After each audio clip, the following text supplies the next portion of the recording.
Latest news updates కోసం ఇప్పుడే download చేసుకోండి media effects app. Welcome to media effects.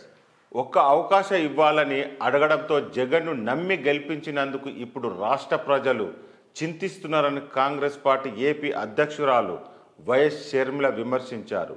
నమ్మి గెలిపిస్తే జగన్ నట్టెంట ముంచారని మండిపడ్డారు.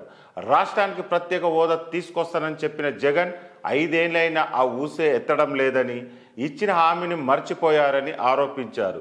ఈ మేరకు శుక్రవారం తిరువూరులో కాంగ్రెస్ పార్టీ నిర్వహించిన ఎన్నికల ప్రచార సభలో షర్మిల పాల్గొన్నారు. ఈ సందర్భంగా ఏపీ ముఖ్యమంత్రి జగన్పై విమర్శల వర్షం కురిపించారు. రాష్ట్ర ప్రజల గురించి, ప్రజల బిడ్డల భవిష్యత్తు గురించి జగన్ ఆలోచించడం లేదన్నారు. సీఎం అయ్యాక ప్రత్యేక హోదా విషయాన్ని మర్చిపోయారని ఎద్దేవా చేశారు. రాష్ట్రానికి ప్రత్యేక హోదా ఎంత ముఖ్యమో సీఎంకు తెలియదా? తెలిసి ఎలా మర్చిపోయారని ప్రశ్నించారు.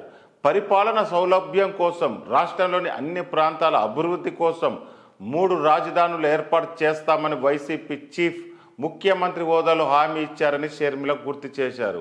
5 ఏళ్లు గడిచిన ఒక్క రాజధాని కూడా ఏర్పాటు చేయలేదని, రాష్ట్ర రాజధాని ఏదంటే జవాబు ఇవ్వలేని పరిస్థితి తీసుకొచ్చారని మండిపడ్డారు. జగన్ పాలనలో రైతులంతా అప్పుల పాలయ్యారని షర్మిల ఆరోపించారు.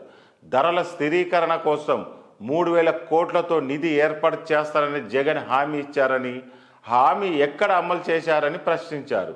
కనీసం ఒక్క ఏడాదైన రైతుల కోసం 3,000 కోట్లు పక్కన పెట్టారా? పంట నష్టపోయిన రైతులను ఆదుకున్నారా? సంక్రాంతికి జాబ్ క్యాలెండర్ ఎక్కడా అంటూ ఏపీ ముఖ్యమంత్రి జగన్పై షర్మిల ప్రశ్నల వర్షం కురిపించారు. ఇచ్చిన హామీలను మర్చి రాష్ట్ర భవిష్యత్తు గురించి ఆలోచించని సీఎం జగన్కు మీ చేతిలో ఉన్న ఓటున ఆయుధంతో బుద్ధి చెప్పాలని ప్రజలకు పిలుపునిచ్చారు. ఈ ఎన్నికలో సరైన అభ్యర్థికి ఓటు వేసి గెలిపించాలని Andhra Pradesh PCC chief YS Sharmila కోరారు.